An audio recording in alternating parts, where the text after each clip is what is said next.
Aliza talk के मुआज़्ज़ज़ सामीन को अलीज़ा कमल का सलाम। दोस्तों, उम्मीद करती हूँ आप सब खैरियत से होंगे, जहाँ रहें खुश रहें।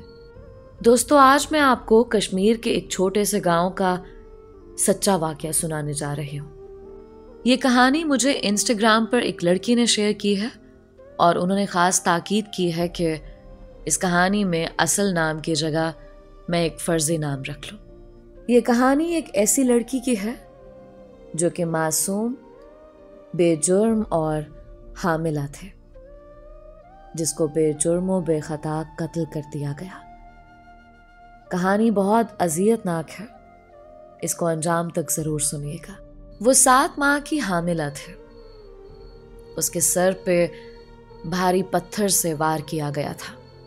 जब उसके सर पर वार किया गया था, उस वक्त उसकी हालत ऐसी थी कि एक ही वार उसकी चलती सांसों को बंद करने के लिए काफी साबित हुआ था। वो 2 घंटे तक तड़पती रही थी और उस पर वार करने वाला शख्स 2 घंटे तक उसके तड़पने का नजारा करता रहा था। 2 घंटे बाद उसकी रूह उसके जिस्म को छोड़ गई थी और एक मुर्दा वजूद वहीं पड़ा रह गया था। ये कहानी है कश्मीर से ताल्लुक रखने वाली एक बदकिस्मत लड़के की, जिसका फर्जी नाम मारिया है। मारिया शुरू से ही वालिदैन की फर्माबरदार थे। शायद ही उसने कभी जिंदगी में वालिदैन का कोई हुक्म टाला होगा। वो अपने गांव में उन चंद बच्चों में से थी जिनकी मिसालें वालिदैन अपनी औलाद को दिया करते थे। लोगों की हसरत थी कि उनकी औलाद भी मारिया जैसी हो और मारिया के नक्शे कदम पर चले। उसने शादी वालिदैन की मर्जी से की थी। वालिदैन ने जब उससे उसकी पसंद का पूछा था तो उसने कहा था कि वालिदैन की रज़ा में अल्लाह ताला की रज़ा शामिल होती है, इसलिए जहां आप राजी हैं मैं भी वहीं राजी हूं। मेरी अपनी कोई पसंद नहीं है। मैं अल्लाह के हुक्म के मुताबिक अगर किसी को चाहूंगी भी तो अल्लाह ताला की ज़ात के लिए, और किसी से दूर रहूंगी या किसी से नफरत करूंगी तो भी अल्लाह की ज़ात के लिए। मेरी किसी से ज़ाती दुश्मनी नहीं है। उसके वालिदैन को उसके जवाब का अंदाज़ा था, क्योंकि हर किसी को अपनी परवरिश का पता होता है, अपने खून का पता होता है, और ख़ासकर बचपन ही से बच्चे के मुतालिक उसकी आदत बता देते हैं। लेकिन इसके बावजूद वालिदैन का फ़र्ज़ था, उन्होंने अपनी बेटी से उसकी मर्ज़ी जान ली थी और फिर उसकी इजाज़त मिल जाने पर जांच पड़ताल करके खूब परख कर उसका रिश्ता तय कर दिया गया। रिश्ता तय करने के कुछ अरसा बाद मारिया रुखसत होके अपने ससुराल आ गई थी। यहाँ शुरू के कुछ दिन अच्छे गुजरे। उसके बाद ससुराल वालों ने घर की सारी जिम्मेदारी मारिया पर डाल दी। वो खुद भी बच्ची थी। इतनी बड़ी जिम्मेदारी अचानक से उठा लेना उसके लिए मुमकिन नहीं था, लेकिन उसने फिर भी अपनी तरफ से भरपूर कोशिश की और अपनी उस कोशिश में वो कामयाब रहे। किसी न किसी हद तक उसने घर को चला लिया। घर के सारे काम काज वो करने लगे, सास ससुर की खिदमत भी करने लगे। लेकिन इसके बावजूद जहां फैमिली इकट्ठी रहती हो, वहां एक अकेला इंसान सबको मुतमईन नहीं रख सकता। जरूरी नहीं कि वो घर की बहू ही हो। घर का कोई एक फर्द, चाहे वो बेटा हो, बेटी हो, बीवी हो, शौहर हो, बाप हो, माँ हो, घर के तमाम अफराद को मुतमईन नहीं रख सकता। बिल्कुल ऐसा ही हुआ था। मारिया भी शदीद कोशिश के बावजूद अपने ससुराल वालों को मुतमईन ना रख सके। उसमें और कोई गलती नहीं थी। दरअसल वो ससुराल वालों के हसद का शिकार हो गई थी। इस सियासत की बुनियाद पर ससुराल वालों ने उसके और उसके शौहर के दरमियान दूरियां पैदा करना शुरू कर दी। उन दोनों के दरमियान लड़ाई झगड़ा शुरू होने लगा। बात जब हद से बढ़ी तो मारिया ने तलाक का मुतालबा कर दिया। दूसरी तरफ मारिया के वालिदैन मौजूदा हालात से अच्छी तरह वाकिफ थे, इसीलिए उन्होंने निकाह के वक्त तलाक की सूरत में कुछ शराइत लिखवा रखी थी। जब तलाक की सूरत में वो सारी चीज़ें मारिया के शौहर को देना पड़ती, तो उन चीज़ों का तखमीना लगाकर ये फैसला किया गया कि उसे तलाक देने के बजाय रास्ते से हटा दिया जाए। यूं उसके बदनसीब शौहर ने अपने घर वालों, खासकर वालिदैन और भाई बहनों की मंशा पर उसकी जान लेने का फैसला कर लिया। उसकी जान लेने के लिए उसे घर से कहीं दूर ले जाया गया। वहां जाकर उसके सर में एक बड़े से पत्थर से वार किया गया।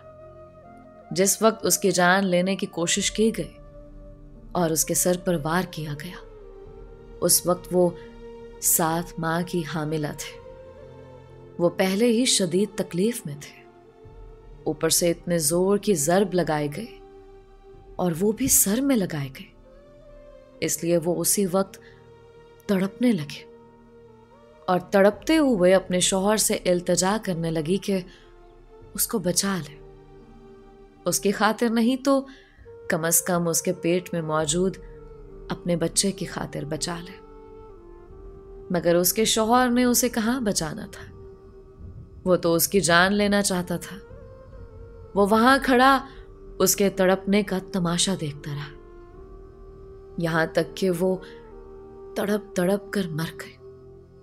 उसके मरने के बाद उसने उसे गाड़ी में बिठाया और गाड़ी को एक हादसे का रंग देने के लिए एक दरख्त से टकरा दिया और फिर उससे वहीं छोड़कर वहां से फरार हो गया। जब मारिया की वालिदा को मारिया की मौत की इत्ला मिली तो वो मौके पर पहुंची। उसने बेटी की हालत देखने के बाद उसी वक्त कह दिया कि उसकी बेटी हादसे में नहीं मरी, बल्कि उसका कत्ल किया गया है। वक्ती तौर पर उसकी वालिदा की आवाज को दबा दिया गया, मगर उसकी वालिदा मुतमईन ना हुई। जब उसकी वालिदा को अपने और मारिया के ससुराल वालों की तरफ से कोई उम्मीद ना मिली, तो उसने अपने तौर पर कानूनी कार्रवाई का फैसला किया और जाकर पुलिस को शिकायत करते। जब मारिया की वालिदा ने कानून का दरवाज़ा खटखटाया, उसके शौहर ने उसे सपोर्ट करना शुरू कर दिया और खुद केस का मुद्दई बन गया। पहले पहल पुलिस ने रिवायती गफलत दिखाई और किसी किस्म की कार्रवाई न की, मगर फिर अवामी दबाव पर और हुकूके इंसानी के तंजीमों के कहने पर पुलिस के एक आला ओहदेदार ने इस बात का नोटिस ले लिया। उसने अपनी निगरानी में तहकीकात करवाई। मारिया की कब्र कुशाई करवाई गई, उसका पोस्टमार्टम करवाया गया, तो उसमें उसकी मौत की वजह हादसा नहीं बल्कि कत्ल साबित हो गया। शक की बुनियाद पर उसके शौहर को गिरफ्तार किया गया, जिसने कत्ल को तस्लीम कर लिया। कातिल के जुर्म तस्लीम कर लेने पर उसे अदालत में जज के रूबरू पेश किया गया और जज ने कानूनी दफात को मद्देनजर रखते हुए कानून के मुताबिक उसे ज्यादा से ज्यादा सजा सुना दे और आखिर में रिमार्क्स देते हुए कहा कि ये सजा तुम्हें सिर्फ पाकिस्तान का कानून दे रहा है, कुदरत का इंतकाम और सजा बाकी है, और फिर रोज़े महशर और कब्र में मिलने वाला अजाब भी होगा। याद रखना, किसी बेगुनाह की जान लेना इंसान को दुनिया में ही निशाने इबरत बना देता है। तुम भी कुदरत के इंतकाम का इंतजार करना, बहुत जल्द तुम कुदरत के इंतकाम का शिकार हो जाओगे। दोस्तों, ये थी आज की कहानी। कहा जाता है कि एक इंसान का कत्ल पूरी इंसानियत का कत्ल है और उस जालिम शख्स ने अपनी बीवी के साथ अपने मासूम बच्चे का भी कत्ल कर दिया। ऐसे लोगों की पकड़ ना सिर्फ इस दुनिया में होती है, बल्कि आखिरत में भी ऐसे लोग अल्लाह के अजाब से नहीं बच पाते। उम्मीद करती हूँ इस कहानी से आपने बहुत कुछ सीखा होगा। अपनी राय का इजहार कमेंट्स में ज़रूर किया करें आप सबके प्यार और सपोर्ट का बेहद शुक्रिया। आज का स्पेशल थैंक्स मिस्टर माहर नवीद का, जो कि सऊदी अरब से बिलोंग करते हैं, और मिस कोहेनूर का, जो कि सिंध पाकिस्तान से बिलोंग करते हैं। अगर आपने अभी तक हमारे चैनल को सब्सक्राइब नहीं किया तो अभी सब्सक्राइब कर लें। मिलते हैं एक और नई और मुनफरिद कहानी के साथ। अलीज़ा कमल को अपनी दुआओं में याद रखें, अपना और अपनों का बेहद ख्याल रखें।